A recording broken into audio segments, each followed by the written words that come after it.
Welcome to this podcast from i911 Online and the Brillstein Security Group. We offer you professional investigative services, private intelligence services, information brokering, worldwide reliable and loyal. Thank you for taking the time to listen to this audio post. My name's James, an associate of the Brillstein Security Group in Hong Kong and Singapore. My interview partner today is Mike Morlock. Mike, you've been an experienced undercover investigator for the BSG. Since when, Mike? Good day, James. Thanks for the invitation. I've been active in various subsidiaries and partner companies of the Brillstein Security Group for around 30 years. You've been around longer than myself, I think. But we've had some interesting cases together. It's a shame that we can't always tell everything, isn't that right? You and I have known each other some 20 years, I think. Yeah, that's correct. But secrecy is part of the job. Otherwise, it wouldn't be called private secret service, right? What mission can you tell us about today? Well, today I'd like to talk about an undercover investigation in the USA that I conducted several years back in San Francisco, California. It was an interesting case. The son of a family was blackmailed by people from the local drug scene of the city.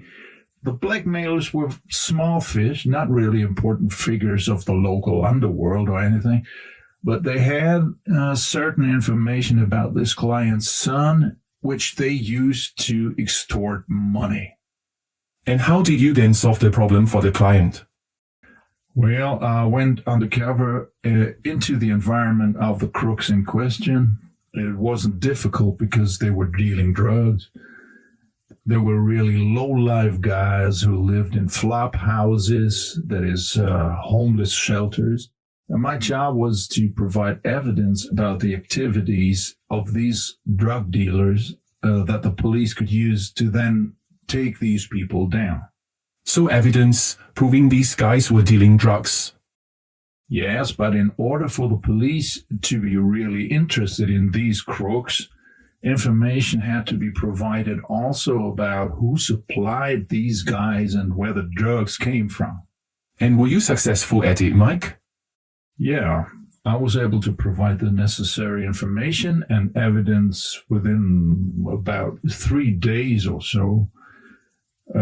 So that law enforcement could stop these blackmailers. That wasn't safe now, was it? That was the end of the matter for our client's son. But on the subject, dangerous, I would like to go into some more detail. That sounds exciting. The mission was a lesson for me at the time. As an instructor in our investigation, Spycraft, and undercover courses, I use this exact mission as a lesson, among other things, to explain a few very important things about undercover investigation to our course participants. What exactly are these things, Mike? Well, it was like this. When I came to this flop house in San Francisco to observe the target persons, it was a fairly large dormitory with a few dozen bunks to crash for the night. There were around 30, maybe 35 people there, street people, homeless people, etc. And I was there for even 5 minutes to choose a suitable bunk for the night when one of these people called out to me, "Hey, Mr. FBI, you're looking for drugs?" Oh, so you have been made very quickly. Yeah, that's true, James. Luckily, I was quick-witted enough to reply immediately with a Franco-Canadian accent. "I am just a tourist, my friend. But if you have a joint for me, I won't say no." And then the hall laughed and things were okay again. So you can't be very anxious in this job, is that right? Well, that's true.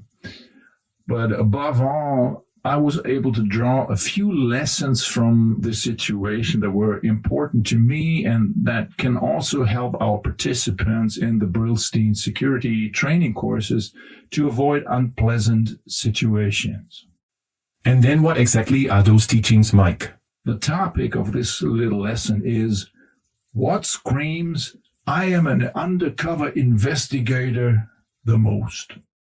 Today I would like to address 8 basic points an undercover investigator can do wrong and give themselves away in such an environment that we have talked about. Okay, very interesting. Then get started. Okay, so here we go. 8 points. Number 1, bankers' hands. These are especially well-kept, precisely shaped fingernails. Always look at the fingernails. If they're not dirty, something's off. The shoes. It's been my experience that even good investigators forget to put on beat-down shoes. The shoes or new boots scream police, and well-tied shoes especially. That's what these kind of people will look for right away. Number 3, the teeth. Good dental work, nice teeth, that's a very good indicator as well. Better than the shoe clue even. You can change your shoes, but it's very difficult to make your pretty teeth look neglected. Good teeth is the best giveaway. Traffickers and most of all drug addicts tend to have big dental issues. Pretty chumpers, that's a pretty good chance they'll make you as an investigator. Number 4, hygiene and disguise. Dead giveaway, especially the hair. The shorter and cleaner cut, the more likely. The more messy, wrinkles and smelly, the less likely. But be careful. Some of these hoodlums dress in style, and depending on the circumstances, you will need to do the same. Number 5, receipts. Sometimes such targets will offer you a round of drinks, treat you to a night out, and expect you to do the same. Nobody in that world cares about receipts. But private investigators or cops, they need that receipt for the record and reimbursement. It's standard procedure, right? They often ask for a receipt when the target is not looking or distracted, but never underestimate the street people. They might very well watch you. If you really ask for a receipt, well, that's your golden giveaway ticket. Number 6, fitness. Does the undercover investigator look like the type that could bench press more than a few reps, last more than 10 push-ups, make a jolt sprint more than a block without running out of breath? Well, that's a giveaway too. Druggies are mostly not into fitness, and that you will stand out if you look like an athlete. Number 7, health conscious. Street people are everything but health freaks. They don't care because they feel they won't get too old anyway. If you need to fit in that crowd, don't let on that you're watching your health. Number 8, friendly introduction. Many undercover investigators make this mistake. They are extremely friendly at first, but become quite pushy and demanding quickly after. You were introduced personally by a friend of the target, say. What a street-smart target might think. Maybe that friend got arrested recently and is in deep legal turmoil, and their attorney advised them to cooperate. That person is setting you up or ignorantly getting themselves in something and you involved at the same time in the same sting. Patience is the key word here. As an undercover investigator, you must take time. Now, clients are often unhappy about this. Each day costs them money, right?